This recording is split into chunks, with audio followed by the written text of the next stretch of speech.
Hello, Earthlings. How you doing? Welcome to the show today, First Contact Radio. I'm Josh Poet. Welcome.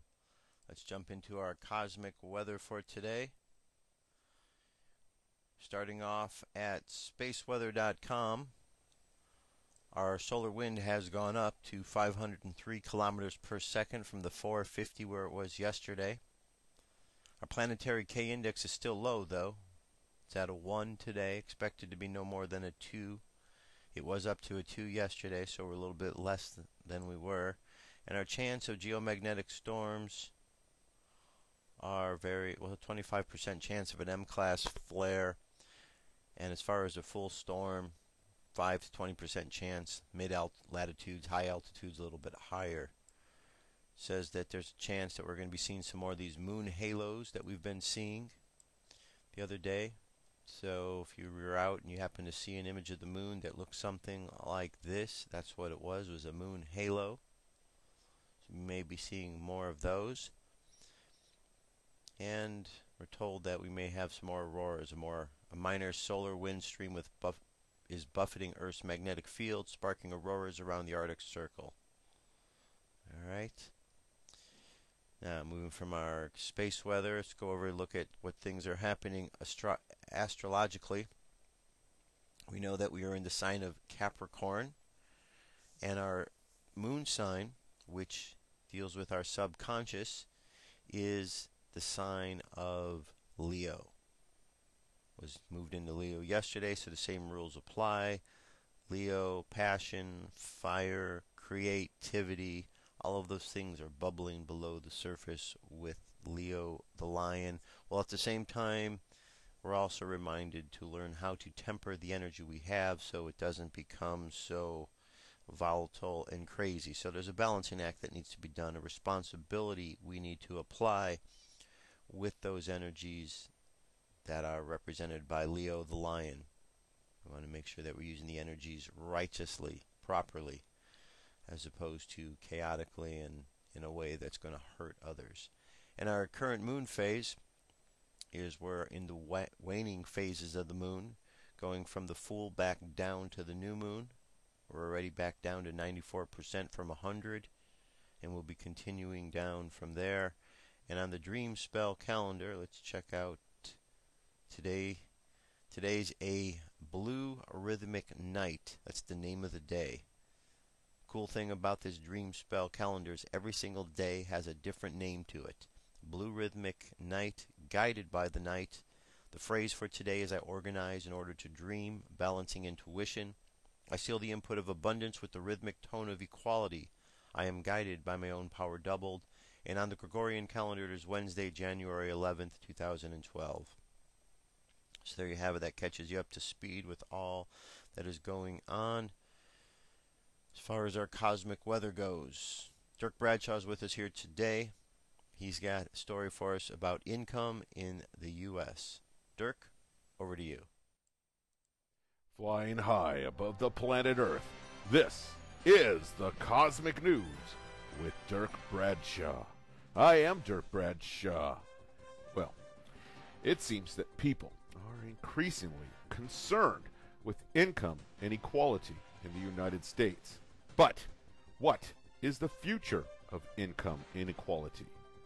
Well, today we're going to learn more about the past, present, and future of income in the United States. Boys and girls, you're going to want to stay tuned. You definitely need to know this. And if you ask our leaders today, this is what they will say. I can neither confirm or deny. I can neither confirm or deny. I can neither confirm or deny. What's up with their lives?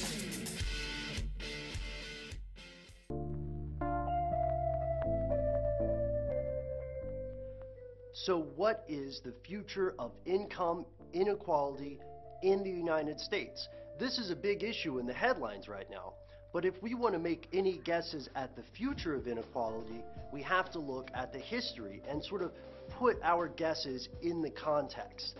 Now, if you have ever been to school in the United States, I'm sure at some point in your history class, you learned about the robber barons, the railroad tycoons, the Rockefellers, Carnegies, Vanderbilts, all of those very wealthy families in the beginning of the 20th century that controlled a great proportion of wealth. And we often look back at that period of history as sort of a cautionary tale about how bad inequality of income can be for our society.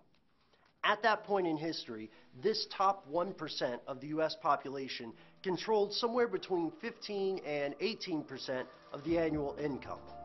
In the present day, the top 1% of our population controls almost 25% of the nation's income.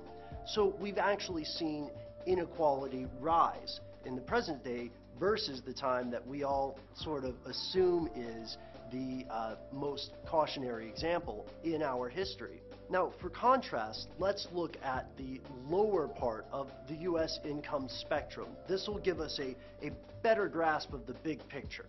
There are about 47 million people in the United States who are considered below the poverty line. Now, that's defined by their income. The threshold is a little bit more than $11,000 per year for a family of four. And let's put that in some more human terms. What this means for us is that about 15% of the U.S. population is living off of less than $200 a week. And this group of the population seems set to grow in numbers and to also grow in terms of their poverty, meaning that we could very well have more and more people in our country with less and less of a percentage of the pie. This wasn't always the case. In fact, from the 1950s to about the 1970s, the entire population across the board saw some extraordinary gains in income, from the top 1% even to the bottom 10. But then, somewhere during the 1970s, in a trend that continues to the present day, these parts of our income spectrum started to diverge, and we had a situation where there were more and more people with less and less. So what are the effects of this trend? Some sources, such as the Wall Street Journal, will claim that the worries about income inequality are somewhat exaggerated and a little bit spectacularized. On the other end, there are experts, some of them are economists and many of them are not, who warn that this sort of inequality past a certain threshold can lead to widespread destabilization, perhaps even a gain in domestic terrorism.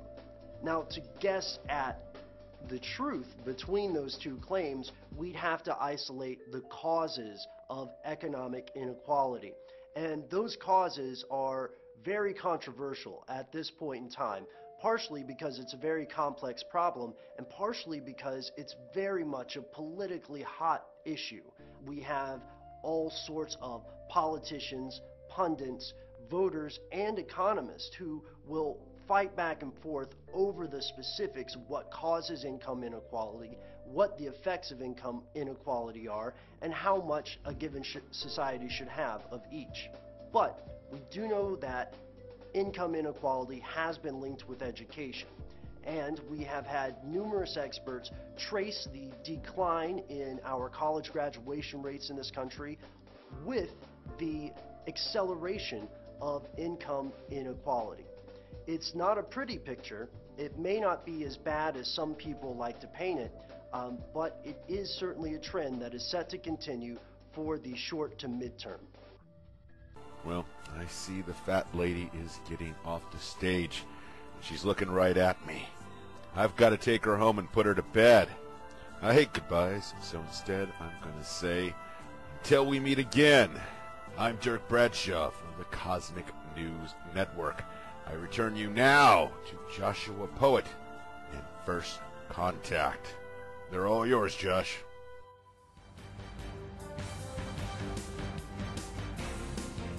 This is the UFO News with Joshua Poet. All right, Dirk, thank you very much. This is the UFO News for today. Let's jump into it. I have 5 stories for you.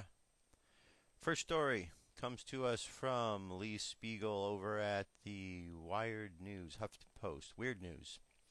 All right, it says UFOs sightings skyrocket in 2012. During the first week of 2012, UFO reports streamed in from around the world as numerous eyewitnesses described and videotaped strange things in the sky. Whether they were balloons, conventional aircraft, or misidentified astronomical objects, the new year of UFO sightings is off and running as worldwide proliferation of digital video cameras and phone cams make it easier than ever to photograph unusual sights in the sky above us. The Colorado-based Mutual UFO Network, the largest UFO investigative organization in the world, received many reports of UFOs during the first week of the year from eyewitnesses in 36 out of 50 states. The 14 states that haven't reported in so far are Alaska, Arkansas, Delaware, Hawaii, Maine, Minnesota, Montana, Nebraska, North Dakota, Rhode Island, South Dakota, Washington, Wisconsin, Wyoming. But the year is young. For the entire month of January 2011, MUFON recorded around 500 reports, and we're already up to 233 after just the first week of 2012, said MUFON International Director Clifford Clift. For December, we had 810 compared to about 500 in December 2010. Clift told the Huffington Post, last year we averaged over 6,000 total sightings, and if it continues at this pace, we'll be up 50%, with about 10% of those reports ending up as unexplained after our investigation, he said, according to New Zealand's weatherwatch.co.nz. In the first 24 hours of the new year, it received almost 80 reports, and they're still flooding in about 10 an hour. Many people around the world have been outside celebrating the new year. In the U.S., where most of the sightings came from, conditions were fairly mild and dry in many areas, so more people were outside to see things, weather and analyst Philip Duncan said in a statement. All right. Goes on to say a group of twinkling cylindrical lights was videotaped over Campus, Brazil on the 3rd, according to latest UFO sightings.net, which keeps track of ongoing UFO reports, including the following. We had slow-moving lights, on and on. Okay, so you've heard all the stories. We've done lots of reports about UFO sightings in 2012, and there you go. This just confirms what we already know because you're hearing the stories. This is a sighting that took place over LAX, and it was caught on a cam. So let me go ahead and get this going here. This took place on the 9th.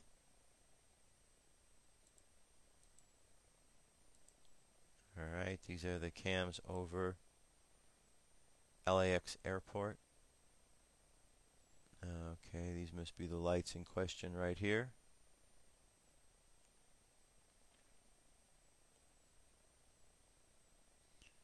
Alright, and there seem to be 2-3 lights just kind of keep buzzing over the area. Here we got the 3 lights.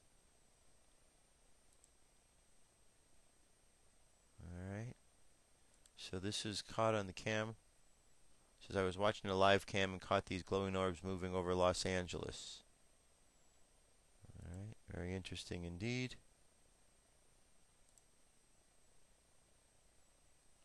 Okay, good catch.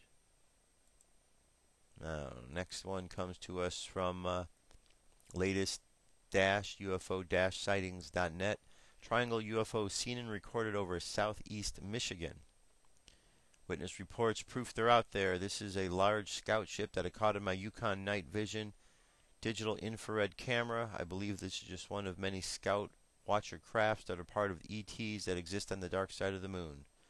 The 10-mile long mothership is situated there. Alright, let's take a look at this.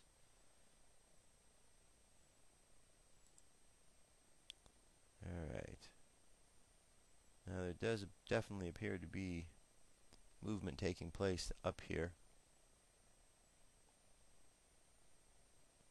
As you can see, got an object going this way, objects going that way. I mean, there's definitely a lot of activity taking place in this image. Definitely a lot of activity. These 3 objects are definitely moving this way. You see some that are moving faster, some moving slower, but many things are moving across the sky.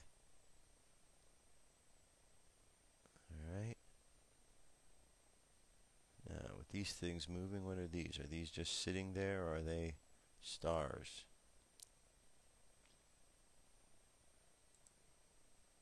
Okay. Most interesting indeed. It says, watch now the front of the craft and the rear of the craft phases out and cloaks. Alright. And you can see, okay, part of it disappearing, and the first one is starting to phase out as well.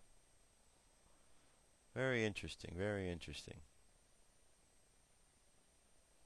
Okay.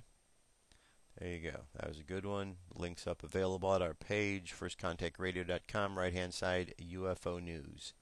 All right, this came to us from Germany on the 9th of this month, same day. All right, let's see where we go. I'm guessing there it is. There's the object right towards the top of the screen there. And just kind of sitting there, a little bright white light. We know it's not a plane. It's more orb shaped. Okay, this is over Germany. Alright, let's go from there, and one more. Now this one is a good one to know, this information, because there's a lot of things that are going on these days, a lot of sightings with UFOs, but not everything that is seen in the sky is a craft from another world. Sometimes things are just unidentified, and they're from this world once they are identified. But there is that small percentage. But there are a lot of people out there, you know, creating hoaxes, and now with YouTube and the way that the videos on the internet are able to be posted about, there are a lot more fakes that are out there. So it's important that you understand what they are and how you could look past them. So this is just some general ideas. So general info on ufology, hoaxes versus real sightings. Are you fascinated by UFOs but at the same time skeptical about their validity? If so, then you are not alone. Due to all of the new technology, it is easy to fake photographs and videos of UFO sightings. That is why it is important to learn how to spot a fake. This guide will provide you necessary information to help you identify a UFO hoax. Do you find yourself wondering whether life exists on other planets? Are you fascinated by the possibility of unidentified flying objects? Have you ever questioned the validity of some of these so-called UFO sightings and crop circles? If so, you might be interested in learning how to identify a UFO hoax. This guide will provide you with information on how to spot such hoaxes. Step number 1. What is a hoax? Well, a hoax is a humorous or malicious prank or deception that has long been prevalent in regards to UFOs and extraterrestrial-related events and sightings. UFO hoaxes are often designed to challenge the credibility of other UFO sightings, discredit targeted individuals, scare people, or make people laugh. Now, is the source reputable? Determining whether or not the source of UFO sightings is reputable is an important part of distinguishing whether or not a UFO sighting is a hoax. Credible sources include esteemed people in their respective fields, someone you know and trust personally, or someone your friend may know or trust personally. Types of hoaxes. There are many types of UFO hoaxes, including but not limited to stories, photographs, video footage, internet hoaxes, government or conspiracy-related hoaxes. Due to all the advancement in technology, it is easier to stage a UFO hoax today than it was 10 years ago. People can more easily manipulate photos through digital photography and computer programs. Therefore, it is imperative to scrutinize any type of evidence you receive in order to determine its validity. The best photographs are those that were taken with a manual camera. Tips for identifying hoaxes. A hoax is a deliberate deception that may be intended to make people laugh, but will more often provide harmful results. In order to accurately disprove a hoax, it is important that you learn to recognize one. So here are some tips for identifying hoaxes. Look for the type of props and artifacts typically used in a hoax. Related deceptions such as balloons and strings to elevate or hold objects down. B. Always question and find out as much as possible about the circumstances surrounding the sighting. How many people actually witnessed it? C. Were there any other related occurrences? D. Try to find out as much as possible about the person and their background as possible to determine whether or not they are genuine or not. E. The information presented is one-sided or the claims can only be validated by one or two people. This includes alien and UFO sightings. It also pertains to emails sent that only present one side of the story. And H, there are usually no references to backup claims. This is often used in internet and email related hoaxes. The person or company referenced is often made up, so there is no valid contact information provided. It appeals to the emotions and always questions the validity of crop circles. Look for commonalities. Next, you should find hoaxes that have already been disproved and compare them to the hoax that they are trying to discredit. Some suggestions for getting started include finding doctored photographs of videos of a hoax similar to the one you have just searched, searching for previous email hoaxes. And then an important part of disproving a hoax involves research. By gathering accurate information, you will be able to make a better case for your claims. You should gather information on your subject of the apparent hoax. If the hoax involves aliens or UFOs, for example, gathering information refuting scientific evidence is a great place to start. Gathering historic information, type of research is excellent regarding scientific or government-related hoaxes. And is the information presented in the suspect hoax valid? For example, does the person or company exist that is the subject of a particular email-related hoax? Often technical jargon is used that sounds very convincing, but is often just a means of distracting you from the falsified statements or concocted subjects discussed in the email. Make sure you do a thorough background check on the hoax you are investigating. Finding inconsistencies in the information presented is often the best way to refute a hoax. Most successful hoaxes have similarities, so it's important to know what some of these are. Successful hoaxes usually arrive in the form of a credible source. They usually utilize impressive technical language or industry jargon. They usually involve a sympathetic person whose life and death hang in the balance, usually arrive in the form of an email hoax. And high quality equipment makes otherwise outrageous images appear more realistic.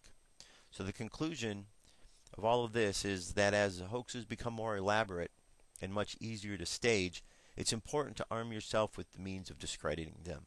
Remember, to do your research, you always must be aware of subjects most likely to be presented in the form of a hoax. UFO or alien sightings, well, these are usually presented in the form of a photograph that can easily be faked using programs such as Photoshop, or in the case of video footage, CGI. In today's internet environment, new hoaxes appear daily, especially in people's email inbox. Knowing how to spot these hoaxes and others like them is important as we continue to use and rely on the internet in our everyday life. Technological advances have made it easier than ever to concoct UFO sightings, so always pay close attention whenever someone claims they have spotted a UFO. Investigate the claims thoroughly, and if possible, make certain the sources are reputable. So there you go. That gives you a little background information that you should know if you are going to be reporting any sightings or just as you're checking them out. Because there's a lot of people that, are playing jokes on others. And as you can, tell from this information, there's ways to definitely determine whether those things are real or not. All right? There you go. That's our UFO news for today. Going to jump away to our song, Wake Up. When I get back, we got more news and information, so stay tuned. What if our government was responsible for some of the greatest crimes against this nation? Would you really want to know? These are big questions, but these questions deserve answers. It's time to demand the truth. People shouldn't be afraid of their governments. Governments should be afraid of 9/11 was an inside job. Kennedy was killed by the CIA. Jimmy Carter saw a UFO. Answers to secrets you need to know. So wake up, wake up, wake up, wake up. Wake up, wake up, wake up.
up, wake up, wake up, wake up, wake up, wake up. Patriots arise. It's time to demand the truth. All right, it is time to demand the truth. Absolutely. Each and every day it's time to demand the truth. That should be the motto that we carry with us all the time. All right. Last night was the New Hampshire primaries, and turned out pretty good for Ron Paul. He came in second. Mitt Romney was expected to come in first. He did come in first.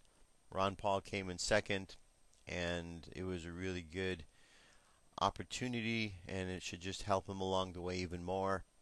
But after he got done, he gave this speech, and it was an incredible speech that he gave. So I'm going to play the entire speech. It's 16 minutes long, but it's well worth every minute of listening to. And so I think that, being the Ron Paul supporter that we are here at First Contact Radio, we want to make sure you get all this information, because this is packed full of information. So here we go. Let me get you all set up here. This is the Ron Paul speech after the second place positioning in the New Hampshire primary. Here we go.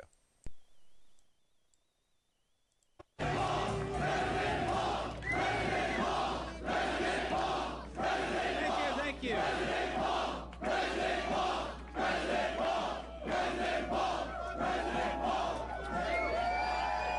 Thank you very much.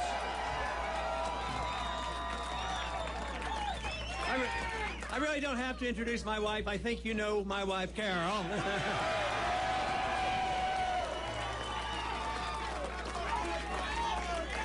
And we have a few other members of the family here. We have a daughter-in-law of Peggy, and we have Lisa, Linda, and Mark. And you know, we have another member of the family, but he's also on the staff. But I think technically in the family, he's a grandson-in-law. That's Jesse Benton. That's it. But it is a delight. And Jim, Senator Forsyth, thank you very much for your support, along with Andy for your co-sponsorship, and Ray. I appreciate all that. That is just great. I do want to mention 3 names of the individuals who did so much organization up here, and that was Jared Chicoine as well. Jared, I don't know if he's here. He's probably still making phone calls or something. and Bob Goodman, he did a tremendous amount of work here. And Jordan Brown, he was fantastic. But there was one other acknowledgement I wanted to make. I wanted to thank the union leader for not endorsing me.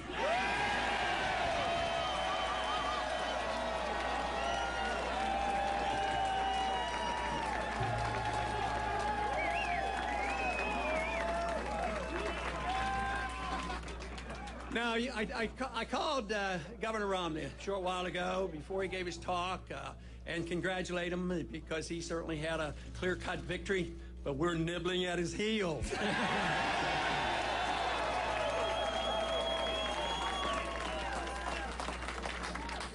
But there was another victory tonight. He had a victory, but we have had a victory for the cause of liberty tonight.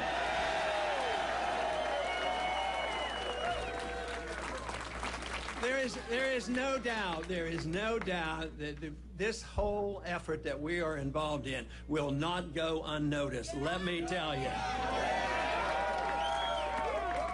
I think the intellectual revolution that's going on now to restore liberty in this country is well on its way, and there's no way they're going to stop the momentum that we have started.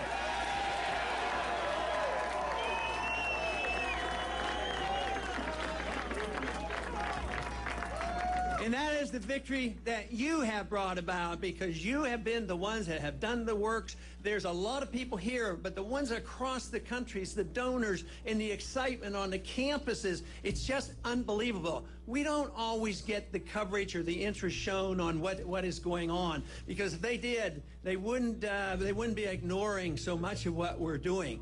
But you know, I find it sort of fascinating when they finally get around, and this is different people. It could be in the media, it could could be our opponents or whatever. But I sort of have to chuckle when they describe you and me as being dangerous.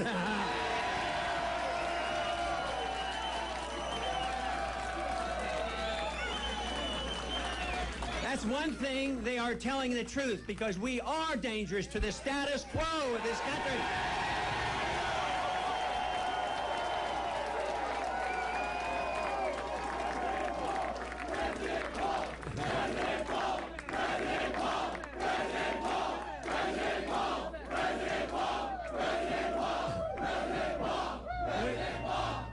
And we will remain a danger to the Federal Reserve System as well. Yes. And the Fed, right, and the Fed. Ah.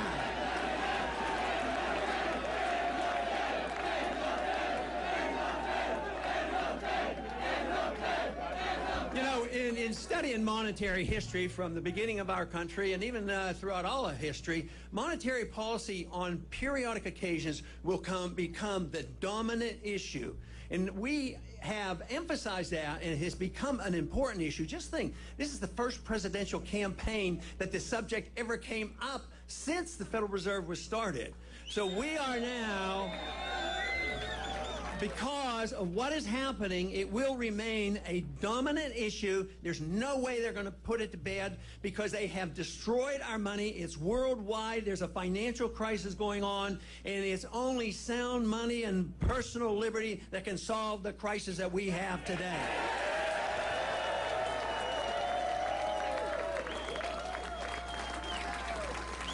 But the one reason I talk about the monetary system so much, it was a sneaky, deceitful way to pay the bills. You know, an honest government that wants to be a big spending government would tax the people, and then the people would know what they were doing. If we had to pay taxes for everything that they do, you know, the people would rise up and stop it. So then they started borrowing money a lot, and then people didn't notice that quite as much because they passed that on. But then they resorted to the printing of the money, and that is why the Federal Reserve was established, to take care of the powerful interests, the military-industrial complex, the banking system, and deficit financing. And there's a couple reasons they have deficit financing. Sometimes there are conservatives that want deficit financing, and sometimes there are liberals who want deficit financing. And they have resorted to this, and of course this is why we are facing this crisis today. But it also serves those interests who like to think that we have this responsibility. They claim it's a moral responsibility to take our young people, put them into the military, and send them hither and yon around the world, policing the world and using up the money.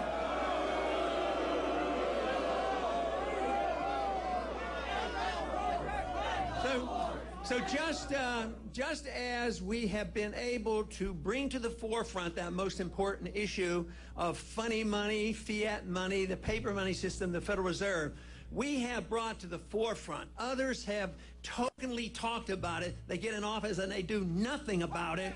But right now, it is this liberty movement, which is seen as a patriotic movement, an individual liberty movement, that is saying to the country and to the world, we've had enough of sending our kids and our money around the world to be the policemen of the world. It's the time to bring them home.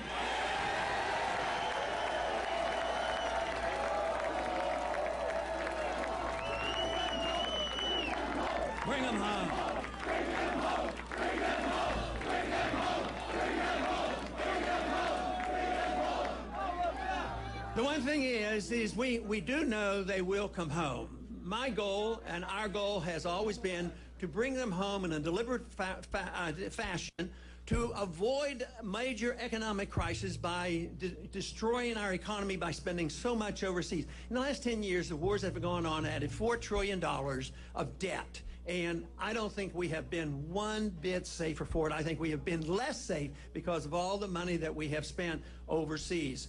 So this is the issue now. It is an issue that I think is crucial.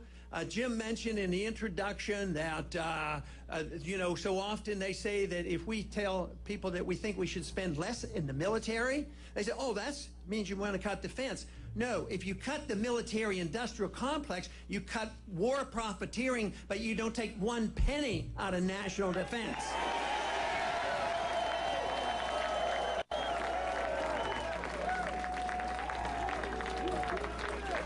And besides, we're flat out broke. Fortunately, we did not have to fight the Soviets. The Soviets brought themselves down for economic reasons. Do you know that they were so foolish and thought themselves so bold that they could pursue their world empire that they invaded Afghanistan? But we will come home, but if we do it now, calmly and deliberately, we can save our economy here at home, because there are a lot of people who are suffering here at home. You have to stop the inflation, because that's what destroys the middle class, and that's what transfers the wealth from the poor and the middle class to the wealthy. And that is why the wealthy got their bailouts and the middle class shrunk and they lost their jobs and they lost their houses. So this is what we have to do. We have to cut the spending. This is why I have made a token suggestion. In the first year at office, we would cut at least $1 trillion from the budget.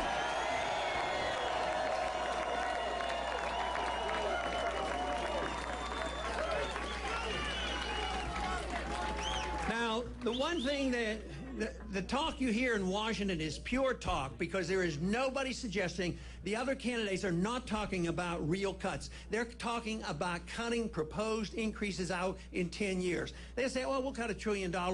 Yeah, $1 trillion over a 10-year period, which is $100 billion every year.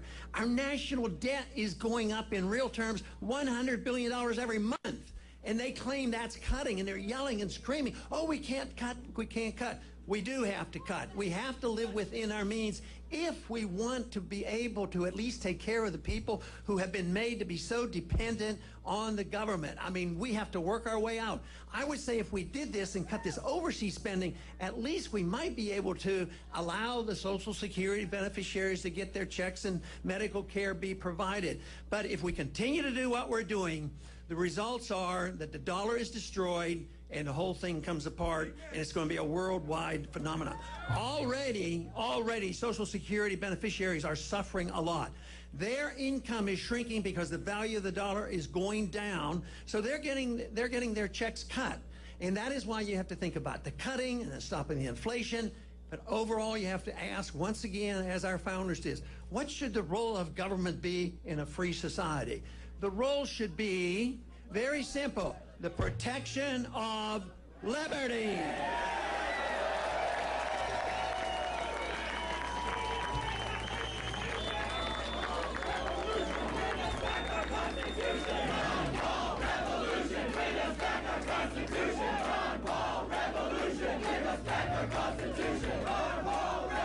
Wonderful, wonderful. You know, the Constitution was written for a very precise manner. It was not designed to restrain the individual, not to restrain you. It was to protect your liberties and to restrain the federal government.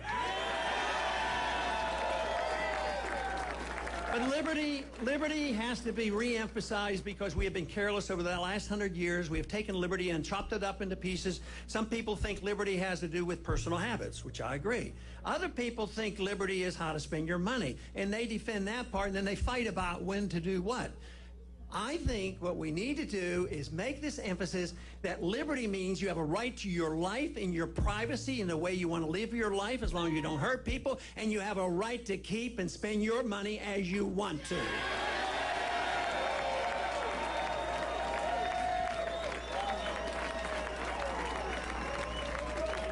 But freedom is a wonderful idea, and that's why I get so excited. But I really get excited when I see young people saying it is a wonderful idea. Freedom is popular, don't you know that? Now, freedom brings people together. I think it's magnificent that the crowds that have come out over the weeks and months have been very diverse, because it should be, because some people want their freedom to practice their religious in one way, maybe another way. Some might not even want to practice it at all. But freedom, if you understand it, You should all fight for freedom because you want to exert your freedom the way you want. Same way with economic freedom. It should bring people together. And I think this is one reason people worry about how are you ever going to put in a coalition, or how are you going to, oh no, they don't want a coalition. They said, how are you going to compromise and give up some of your beliefs in order to get some things passed? You don't have to compromise. What you have to do is emphasize the coalitions that people want their freedoms for a different reason and bring them together.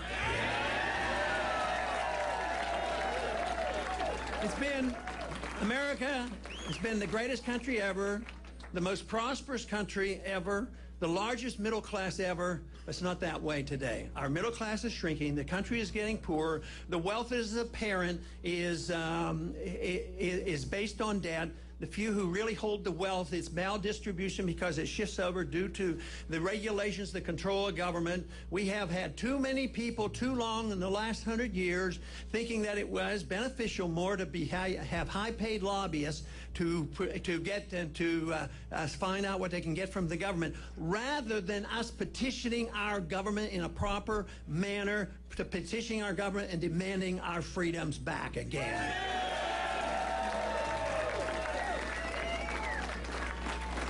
Now, a lot of times they give us trouble, and they say, freedom, you people are just too selfish. All you want to do is have your freedom, you know, and they argue that that is the case. But the thing of it is, the people, the bleeding hearts, and I understand them and I recognize them, and I believe most of them are well intended.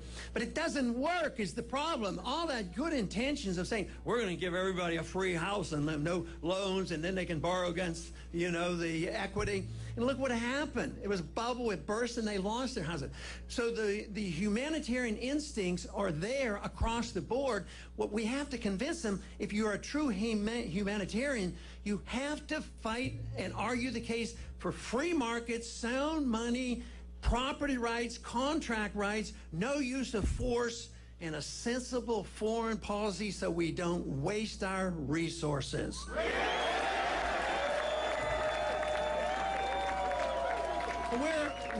We're well on our way. We're well on our way. People have asked me, what did I expect 5, 10 years ago? I had no idea. I always assumed that the best I could do is set a record. I didn't know you were out there.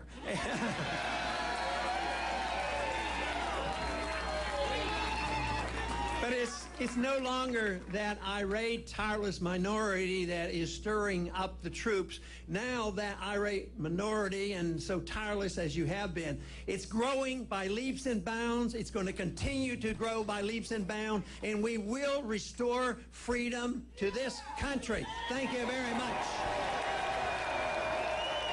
Thank you.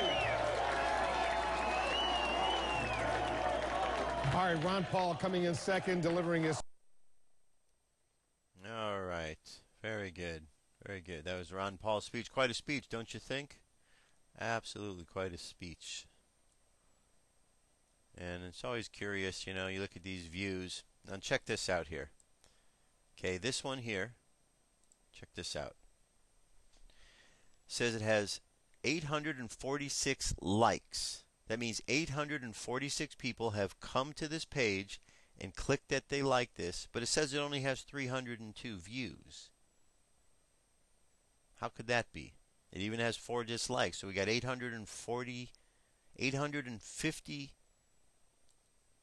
people have been to this site, and they're trying to say that that less than half of the people that have been there have watched this. That's hard to believe. It just goes to show how numbers get fudged, because there's no way that there would be more likes than this. And that's one of the things that, you know, those who are paying attention on the internet are able to see, how they are fudging the numbers. So obviously YouTube is, you know, part of the censorship that's going on. There's no way you have 846 likes and only 302. That means people came, just clicked like and didn't watch? Nah, I don't really think so. I don't buy that. Don't buy that at all. So, all right. So just something to pay attention and know that they're always trying to censor, but liberty cannot be stopped. And it's up to each and every individual to stand up for the liberty that is out there and available to us. Now, this was a follow-up response afterwards. Ron Paul to everyone but Mitt drop out. Representative Ron Paul's campaign called on the rest of the Republican field to drop out of the race and unite behind him in order to defeat Mitt Romney. We urge Ron Paul's opponents, who have been unsuccessfully trying to be the conservative alternative to Mitt Romney, to unite by getting out of the race and uniting behind Paul's candidacy, campaign chair Jesse Breton said in a statement. Ron Paul tonight scored a historic second-place victory in the 2012 New Hampshire primary. Below, please find comments from National Campaign Chairman Jesse Benton. Ron Paul tonight had an incredibly strong second-place finish in New Hampshire and has stunned the nation, media, and political establishment. When added to Paul's top-tiering showing in Iowa, it's clear he is the sole Republican candidate who can take on and defeat both Mitt Romney and Barack Obama. The race is becoming more clearly a two-man race between the establishment candidate Mitt Romney and Ron Paul, the candidate of authentic change. This means there is only one true conservative choice. Ron Paul has won more votes in Iowa and New Hampshire than any candidate but Mitt Romney. Ron Paul and Mitt Romney have been shown in national polls to be the only two candidates who can defeat Barack Obama, and Ron Paul and Mitt Romney are the only two candidates who can run a full national campaign, competing in state after state over the coming weeks and months. Ron Paul's fundraising efforts, over $13 million this quarter, also prove he's able to compete with Mitt Romney. No other candidate can do all of these things. Ron Paul is clearly the conservative alternative to Mitt Romney as the campaign goes forward. We urge Ron Paul's opponents, who have been unsuccessfully trying to be the conservative alternative to Mitt Romney, to unite by getting out of the race and uniting behind Paul's candidacy. Ron Paul has the boldest plan to cut spending, a dedication to protecting life, and a lifelong dedication to the Constitution and limited government. He also has the necessary support to campaign nationwide against Mitt Romney. Our campaign is already planning ahead for South Carolina, Florida, and beyond. Soon Ron Paul will head to South Carolina to begin a feverish round of campaigning. Ron Paul is in the race for the long haul, and he is ready to fight. See you on the campaign trail. So there you go. Good news from the Ron Paul campaign. Now, some other news before we go. Vaccine truth. This comes to us from InfoWars. Flu shots make you prone to disease. Goes on to say in the winter months it's easier to become susceptible to various diseases, especially the flu. A lack of sun exposure prevents you from taking inadequate amounts of vitamin D, which has powerful disease prevention properties. With the onset of colder months, many will consider flu shots in order to prevent them from contracting seasonal flu. Despite this, you may not only be wasting time, but possibly making yourselves even more susceptible to disease by receiving one of these shots. Now, how do flu shots make you prone to disease? Well, annual flu shots have been shown to be largely ineffective in preventing the flu.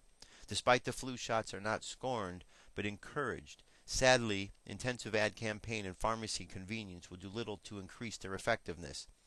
If that weren't concerning enough, the validity of this form of medicine is questioned further by the chemical contents within the shots themselves. Vaccine inserts describe in detail the effects of their thimerosal and cell tissue-filled products.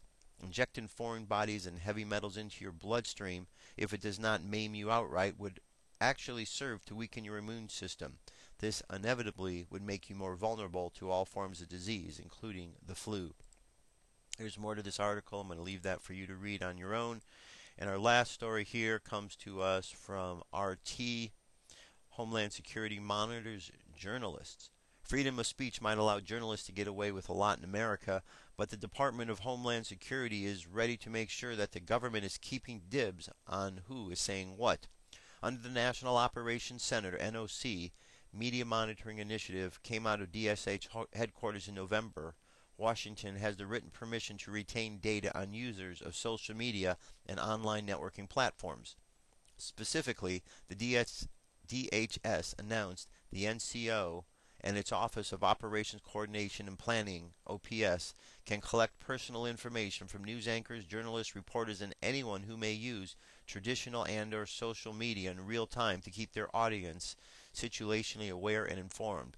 According to the Department of Homeland Security's own definition of personal unidentifiable information, or PII, such data could consist of any intellect that permits the identity of an individual to be directly or indirectly referred, including any information which is linked or linkable to that individual.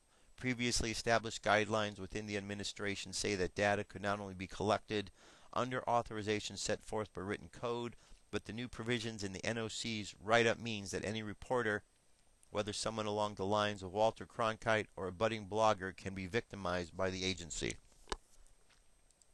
So if you're out there and you're doing news and information or just social networking, they can, they've got these things in place. So Department of Homeland Security, if you are paying attention, hi, how you doing? Welcome to the show. Get your act together. Quit picking on people because you're acting like terrorists. Quit treating Americans like they are the bad guys.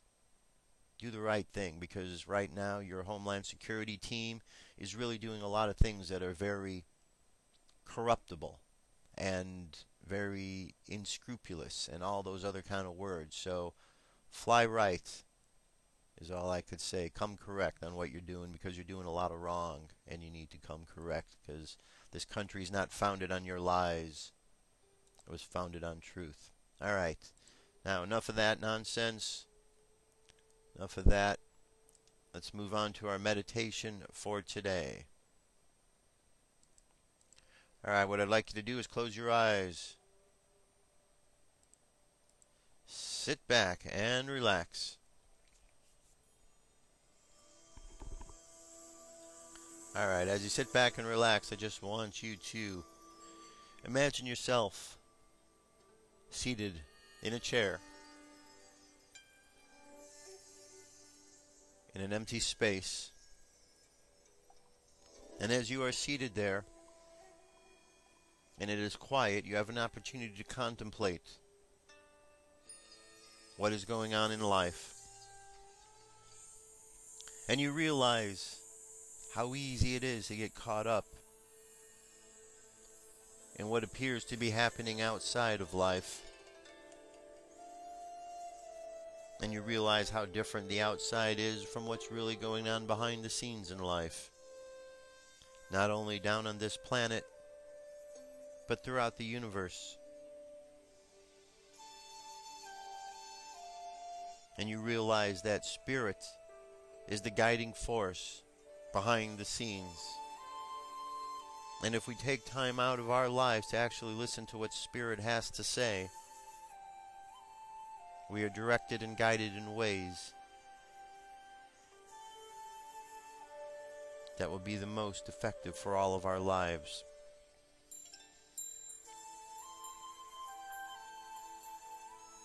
Let's imagine that all of our chakras are activated, because through activating the chakras, we allow our energy fields to really connect in the way they were meant to connect.